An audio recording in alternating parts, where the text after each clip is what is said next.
Yeo Zheng Ye grew up in Singapore knowing he would have to go to jail.A member of the Jehovah's Witnesses Church. His beliefs prevent him from bearing weapons, and from joining any organizations intended for war.So at age 20. He refused to attend mandatory military service, and was sent to prison for being a conscientious objector.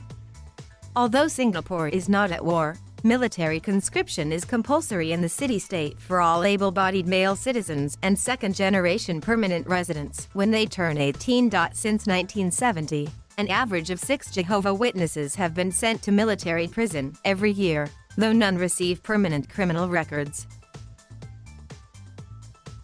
Mr. Yeo spent nearly 3 years in jail, longer than the National Service Training Program. In prison, he would wake up at 5 a.m. to wash toilets and mop a 200-meter corridor that was frequently soiled by muddy boots. After a daily roll call in his cell at 8 a.m., he would have to do other chores like gardening and laundry.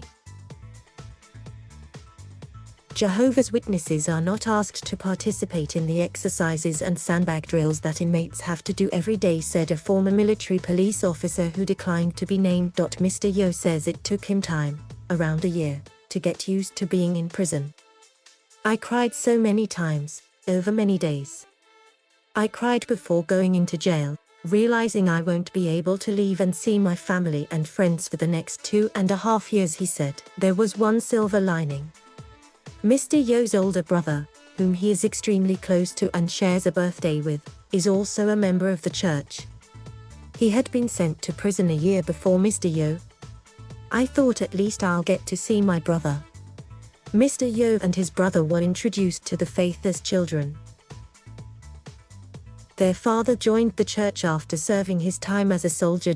Once conscripts complete the initial 2-year training period, they are required to attend reserve force duty for a few weeks once a year. That goes on for 10 years. And so Mr. Yeo's father also experienced time in prison as a result of his religion.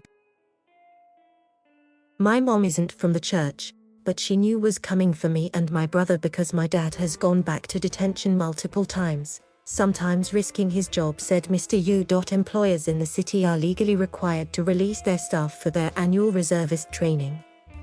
However, Jehovah's Witnesses who refuse are sent to military prison for 40 days or longer, and they forfeit that protection.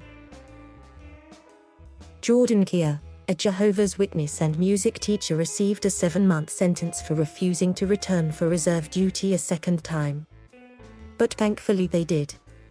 Questions surrounding the need to send conscientious objectors to prison have been raised in Singapore's parliament on a number of occasions, but ministers have insisted on the need for such strict conscription policies, saying that national service is vital to the security of a small country like Singapore.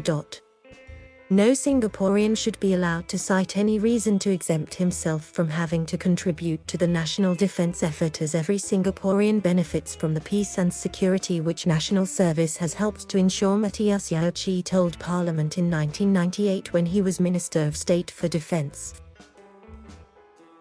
Jehovah's Witnesses have asked for changes to this policy, pointing to South Korea as an example. In a radical departure last October, Seoul stopped sending Jehovah's Witnesses to jail and introduced a new scheme allowing those who object to military conscription based on faith or personal reasons to serve 3 years as prison administrators instead. They now work and live in prisons separate from other inmates, and are given several weeks of annual leave.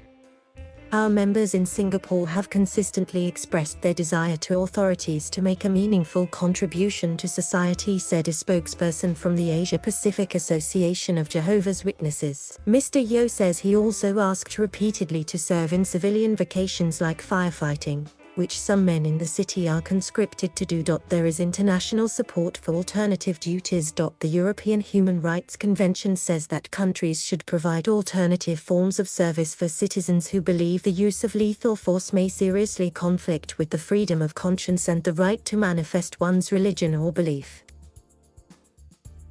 Yet, Singapore is technically not in breach of its international duties because it has not signed up to this convention, according to Dr. Paul Hedges, an associate professor in interreligious studies at S. Rajaratnam School of International Studies, a graduate school and think tank in Singapore. National service is built so strongly into the fabric of the country's national narrative around security that it is hard for the government to compromise around its own secular norms and red lines, said Dr. Hedges.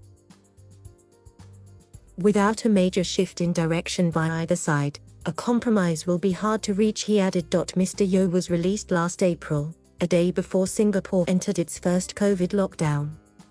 The first thing I did when I got out was to go to my favorite restaurant with my family because I knew I wouldn't be able to do it for a while, said Mr. Yeo.